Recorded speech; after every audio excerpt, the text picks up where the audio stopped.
Okay, oh wow. All right. So, No shortage of nails here. yeah. I'm gonna put this here out of the way for the TV, because we need a piece like this, so we can use this as a template, right? Looks good. So that's got a bit of cleaning that needs to be done, doesn't it? But that is, these are all leaves. Yeah. Oh, they are? It's just compost. Basically. So tomorrow what we're getting to is wood hardener. We're going to put wood hardener on this, and it penetrates the wood, and it gets really hard again. Then we put a piece on it. A brand new piece. Yes, So this is our a template, and we're gonna. I told Donna, so what you don't do anymore is you don't nail. You use stainless steel screws to attach it here, and we can use high tack. Right. And the screws. We have the correct length with that, and we have the old floorboards that were here. We use one of those because then it's old wood. Yeah, Right. yeah. But then this will get a silicone bead in it, and there is no more water going in. Right. Okay. And that will help prevent it Right. from Tight rotting. seal there, and then nothing Right. goes behind that anymore. So then I'll start standing. Yes.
Donna yesterday sanded the door on both sides, and then we discovered some rot, or softwood. So we did go and get wood hardener, and oops, there goes the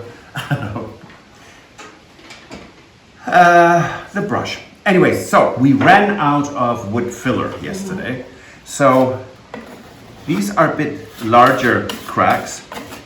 And this door will never be perfect, but this door is original. So our goal is, as always, to keep the original, but make it last another 100 years, at least. So this is 400 years old, almost. So none of this needs to be, or none of this will ever be completely flawless. Now, when we go here to our churches from the 11th and 12th century, they're not perfect either, but they look charming. And if we would replace this with a brand new door, the chapel would lose part of its charm. And when you think about it, would lose where for 400 years people went in and out of. So, this door itself has seen quite a lot of people entering and leaving the chapel. So it's kind of cool. So today we're going to fill this, the remainder when we ran out of wood filler. And then we're going to turn the entire door around. And You need to fill it. And then work on Do the the other other side. side. Right. So we're gonna sand this. it's now. almost like rinse and repeat, right? Right. So do you want me to start the sander right now? No, Not yet, okay. no, we do that all in then, because that is in one swoop. Okay. So I'm going to do something. Stuart fixed this. He put a piece of oak wood in here. He fitted that. Yeah, it was just a little too big of a gap just to use only filler, so that So, should but- help it. The glue is not completely done. So on the other side, it's kind of a no-touch area. But on this side, we put this on so it can cure overnight with everything. And then you'll catch the other side when we flip it. Like you'll have to put more in on the other side. Correct. Yes, but for that we need to wait because we have the mastic and that needs to cure completely through. Yeah, we just ran out yesterday. Some of this is. Looks good. It's going to be an unrecognizable door, I tell You you. don't want any of that wood filler on this, right? So it- Yeah, no, because then it wouldn't move. Yeah. Now we do up this side. Okay. All right. And then we move it this way. Oh, yep. Yep. And slowly down. And up. And no, put up, sorry. Yours is stuck. Yeah. But yes, perfect.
So this is a birthday gift for us from Donna because we had the same sander and it died. So I don't know how good quality Ryobi is, but it's really good to have this without having to have an extension cord. In any case, I'm going to start sanding this beautiful, almost 400-year-old door down so it's smooth-ish.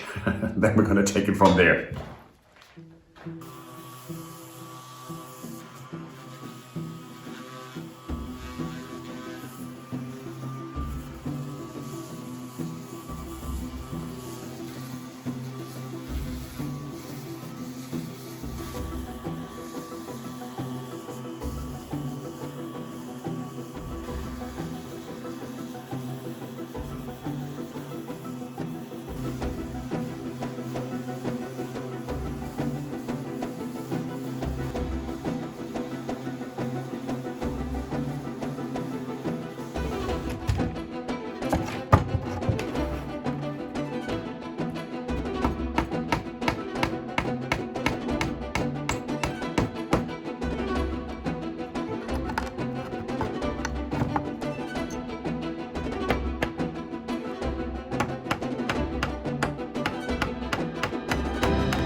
so this is what I created for the bottom here. So I went ahead and I recreated the same look with the beveled edge on it. Okay.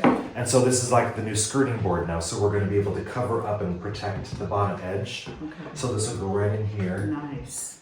We'll attach that, and then we'll fix the old one for the other side, Okay. and then kind of sandwich those together so that it basically protects this whole bottom edge here. So and that'll look really nice in there at the That bottom. will look nice. Yeah. That's a perfect fit. Okay.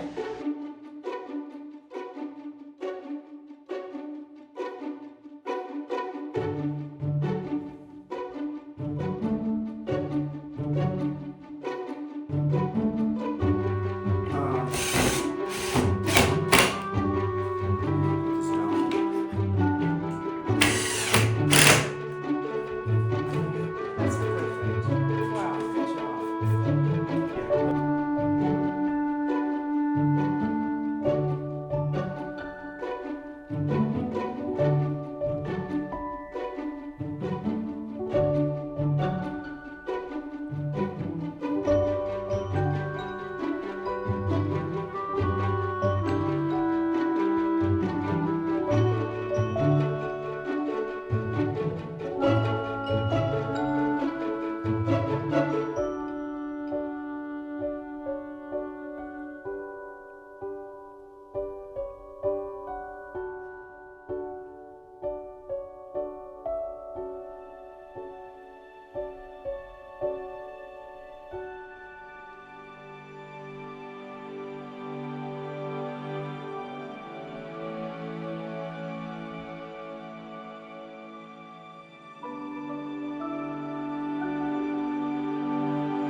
So, a week of lots of work, wasn't it? Yes. And it's what we all have discovered again, it's restoring something that is 400 years old is never a sprint. It's a marathon. It truly is. Takes always much more time than one anticipates. Yep. So look at this door. Isn't this absolutely fantastic? Honestly, look at this. It's a huge This was transformation. So, I mean, isn't there it? were pieces missing where Stuart actually put in pieces of wood that are now filling this in. And this is an off-white because we don't want bright white, the Arctic white. It's too bright.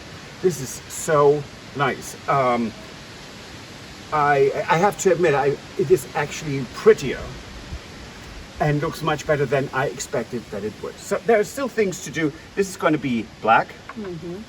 The hinge is going to be black. Right. Yes. It's up here. Now this is the Auspice Maria. Right. That is bronze. So that is actually the color of the metal, and that will stay exactly as is. And well, thank God we can lock the chapel because we have a secure lock in there. But shall we go in? Sure. Yeah. Yep. Okay, let me open this. Look at the back of that door. It looks beautiful. So it the paint, as you for everyone, is still kind of wet because we're going to continue to put on more coats of paint. I leave to go back to the USA on Sunday, so we'll do another coat later today, another coat tomorrow. We have some touch up to do with the black. So this will be black, and this will be black. This stays the same. This stays the same. And this is the slat that the emblem goes into. And then Stuart did the black down here and the black up there, which is iron, correct? Yes, Yeah. looks really nice. Now you're So- also busy on the inside of the chapel. Yes. Yes. Just a little bit. Just a little bit.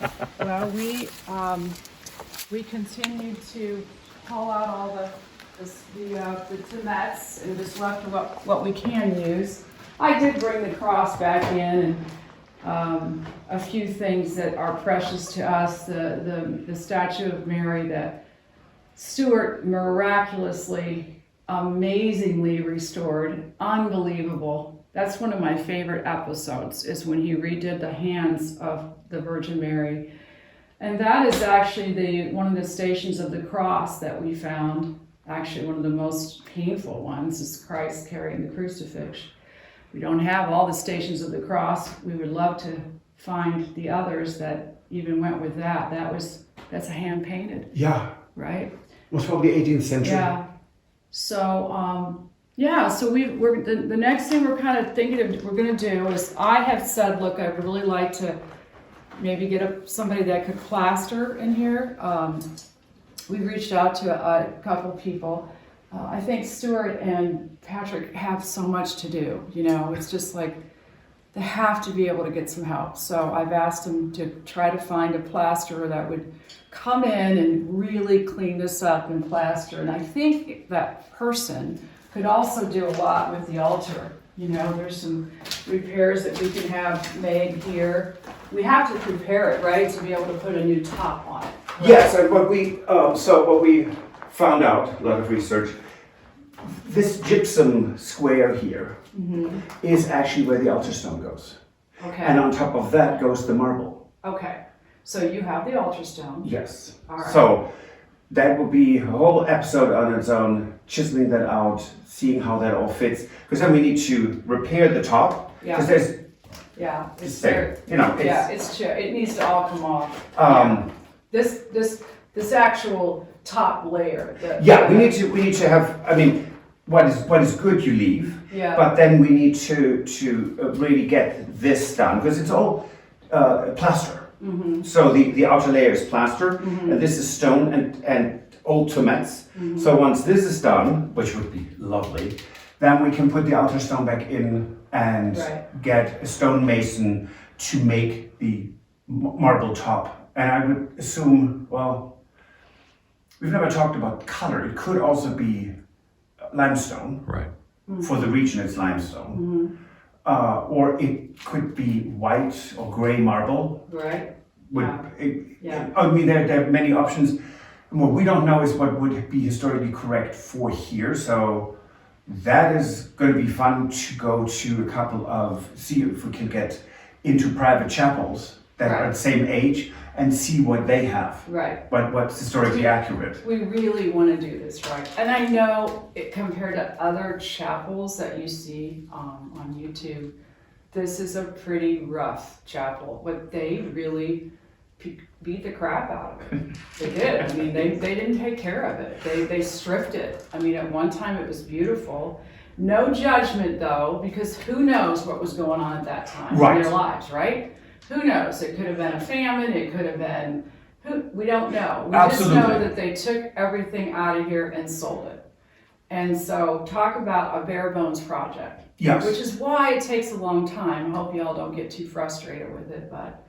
So that's great. If we can get the plaster in and get that person hired, that's gonna take care of a lot of this and even, repairing this, which I looked at it closely. It's gonna be beautiful. There's little leaves down here that we can paint and that's gonna be lovely. Yes. So yeah, that's the next thing. And then I think Stuart and I are gonna spend some time today or tomorrow starting to look at the ceiling, See what needs to be done. see what needs to be done. What we need to source, what we need to get in terms of how much wood do we need, what size does it need to be, Yeah. so Stuart can fix or repair the damage to the ceiling. We have two areas. One was ventilation, and that came from 1950, and that over there was a chimney, where it's a big piece of zinc. There was a chimney in there, so that with a wood burner, so that this chapel was heated for services. Okay, okay. So it's nice to sit in a warm chapel for Yeah, services. sure. It's not so nice that this looks like this. Yeah, no,